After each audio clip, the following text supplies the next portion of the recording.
Baik, terima kasih atas waktu dan kesempatan. Selamat malam. Assalamualaikum warahmatullahi wabarakatuh. Salam sejahtera buat kita semua. Birokrat, arti katanya adalah orang yang bekerja. Kata ini berasal dari bahasa Prancis, yaitu bureau. Berbicara birokrat berarti berbicara tentang pemerintah yang memegang kekuasaan. Birokrat penentu utama untuk meningkatkan taraf hidup masyarakat Manggarai Timur. Bagi kami itu adalah hal yang sebetulnya salah satunya, karena untuk kedudukan sosial ekonomi seseorang, kehidupan sosial ekonomi itu artinya adalah kedudukan seseorang yang berdasarkan pendapatan, aktivitas ekonomi, dan juga pendidikan. Birokrat di sini dikatakan hanya penentu utama, sementara masih ada beberapa hal yang bisa mempengaruhi kehidupan sosial ekonomi masyarakat Manggarai Timur, yaitu aktivitas ekonomi. Dan yang kedua, pendidikan. Dengan orang bersekolah, maka dia secara sadar dia ingin meningkatkan kehidupan sosial ekonominya. Terus yang kedua, aktivitas ekonomi. Dengan menjual bensin, menjadi pekerja buruh di toko-toko, dengan menjadi peternak ayam pedaging, dia melakukan aktivitas ekonomi. Di sini terlihat bahwa bukan hanya birokrat, manusia Manggarai Timur bisa meningkatkan diri untuk menuju pada kehidupan sosial dan ekonomi yang lebih baik. Masih ada aktivitas yang lain, ekonomi, pendidikan. Jelas kita bersekolah atau baik, waktunya selesai. Terima kasih banyak. 1,5 menit berikutnya untuk orang kedua dari OLK untuk membenarkan kembali menyatakan argumentasinya. Baik, seperti yang kita ketahui bahwa birokrat adalah pemegang kekuasaan dalam suatu daerah. Contohnya di Kabupaten Manggarai Timur, apabila kita melakukan sebuah usaha, ya harus kita perlu ketahui bahwa izin usahanya harus diterbitkan. Nah, yang menerbitkan izin usaha ini adalah pemerintah yang ada di daerah itu. Sehingga apapun yang kita lakukan di daerah kita sendiri itu di bawah kekuasaan pemerintah. Karena ingat bahwa otonomi daerah itu kita harus pegang. Kita berada di negara yang memiliki undang-undang, sehingga kita harus taat kepada undang-undang. Sehingga apapun yang kita bergerak di dalam daerah kita itu adalah di bawah nama undang-undang yang dipegang oleh pemerintah. Undang-undang ya baik, saya tambahkan. Tadi Anda berbicara mengenai kebijakan itu adalah pemegang kekuasaan, pemerintah memegang kekuasaan. Nah, ini kita berbicara tentang untuk kepentingan banyak orang, bukan untuk kepentingan pribadi. Tapi kalau kita berbicara mengenai bagaimana cara masyarakat berjuang untuk menghidupkan diri atau memandirikan diri atau berusaha untuk memperjuangkan ekonominya tanpa ada stimulus, tanpa atau ada izin dari pemerintah atau penentu, dia tidak berjalan sesuai dengan aturan. Karena yang pada dasarnya ketika Anda berbicara tentang realita tanpa sebuah aturan, itu sama saja bohong. Kita berbicara mengenai struktur pemerintahan dan sebuah daerah untuk pembangunan untuk banyak orang. Terima kasih. Saya kembali.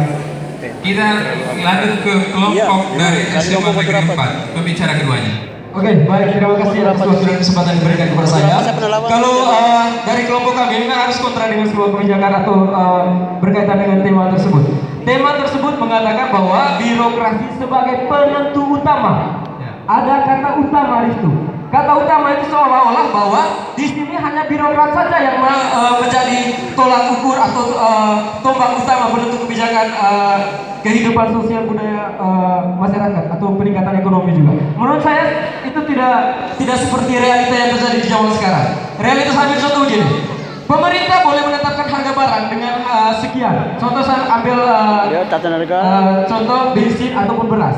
Kalau di Pertamina yang sudah ditentukan harganya Rp8.000 per liter, tetapi realita yang kita temukan di masyarakat sekarang bahkan eceran-eceran itu menembus sampai 20.000. Terus di mana peran pemerintah di situ. Di mana aturan yang mengatakan bahwa sudah ditetapkan harga oleh pemerintah daerah. Itu patut dipertanyakan. Nah, dari tim pro tadi mengatakan bahwa tidak ada satu orang pun yang bisa berjalan tanpa izin pemerintah. Siapa bilang? Itu banyak sekali yang berjalan tanpa izin pemerintah. Ya. Realita di masyarakat begitu. Ya, saya rasa itu dari saya mungkin. Lalu tambahan dari saya bahwa birokrat itu berbicara soal menjadi pegawai di struktur hierarki pemerintahan. Saya tantang waktu Pertanyaannya, kita bisa bertanya, apakah kita menunggu kita sekolah? Apa semata-mata hanya mau menunggu PNS saja, lulus PNS?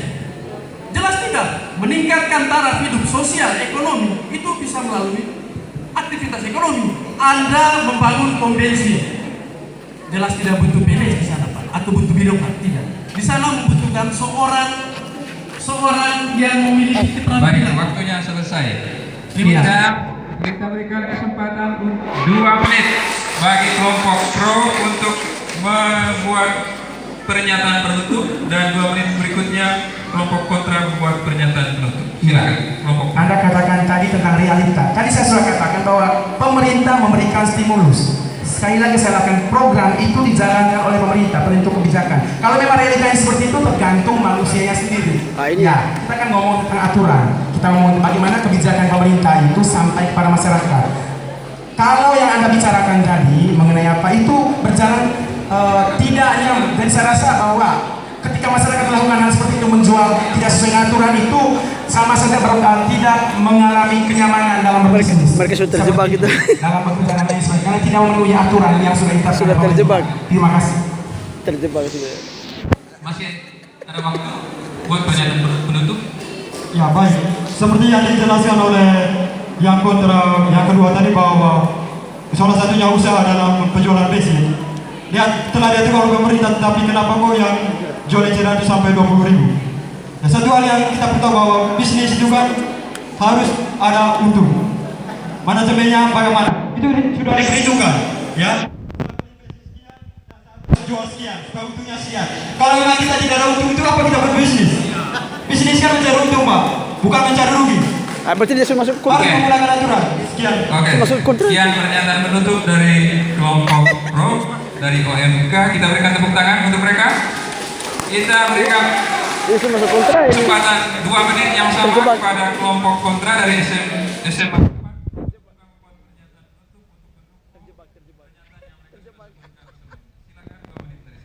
Berbicara soal aktivitas ekonomi, masih berkaitan dengan dampaknya adalah kenaik ke pergeseran taraf hidup seseorang, kehidupan sosial maupun ekonominya.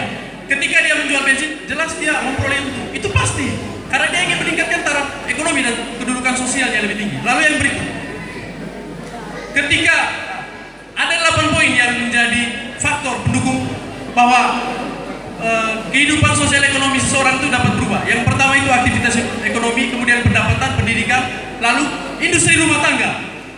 Lalu yang berikut adalah sebuah organisasi seperti lembaga-lembaga LSM. Itu semua adalah salah satu bentuk dari bentuk untuk meningkatkan taraf hidup atau bisa berpengaruh pada kehidupan sosial ekonomi seseorang. Pak Melki sendiri menjadi ketua yayasan, jelas status sosialnya naik, bukan karena dia berada di birokrat, tidak. Baik, mungkin ada pernyataan. Lalu kata penutup dari teman saya. Baik, di sini saya hanya mau mempertegaskan tadi ada dari tim pro tadi mengatakan bahwa memang orang itu terutama pengusaha mereka berbisnis untuk mendapatkan keuntungan. Tetapi yang kita temukan dan tim pro tadi menyetujui bahwa penentu utama, penentu utama adalah birokrat. Birokrat itu adalah orang, bukan birokrasi. Harus kita bedakan birokrat dan birokrasi. Oleh sebab itu, contohnya buruh juga. Nah itu. Jadi menurut saya di sini bukan hanya birokrat saja penentu kebijakan, tetapi setiap orang yang mau berusaha itu tanpa harus ada campur tangan birokrat di dalamnya. Mereka masih bisa hidup, mereka juga masih bisa meningkatkan taraf ekonominya mereka tanpa campur tangan birokrat. Oke, saya kira demikian sudah waktunya. Argumentasi Anda sudah disimak baik-baik oleh tim juri, dan Anda diberi kesempatan untuk kembali ke tempat semula. Nanti akan dipanggil lagi untuk yang urutan pertamanya, untuk diperhadapkan dengan urutan pertama yang akan datang kemudian. Sekali lagi terima kasih untuk Anda berempat. Terima kasih untuk Bagi Agasan, Adu Agasan,